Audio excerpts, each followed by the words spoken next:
মুছলমানৰ বিৰুদ্ধে ঘৃণা বিয়পাই বিপদত অসম বিজেপি। মুছলমানক ষড়যন্ত্ৰকাৰী আখ্যা অসম বিজেপিৰ। বিজেপি শাসনত নাথাকিলে হেনো অসমত ৰাজত্ব হ'ব মুছলমানৰ। অসমৰ সংখ্যালঘু মুছলমানক টাৰ্গেট বিজেপিৰ।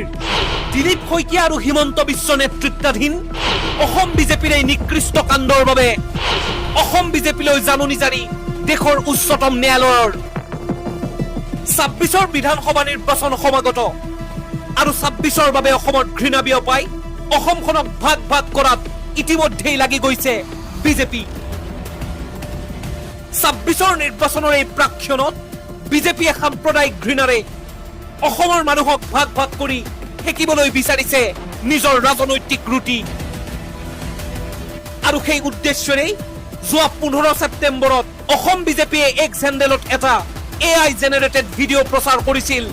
ভিডিঅ'টোৰ জৰিয়তে অসমৰ মানুহক সকীয়াই দিয়া হৈছে যে ২৬ৰ নিৰ্বাচনত যদিহে অসমৰ শাসনৰ বাক জৰি অসমৰ মানুহে বিজেপিৰ হাতত নিদিয়ে তেনেহলে মুছলমানসকলে অসমখন দখল কৰিব।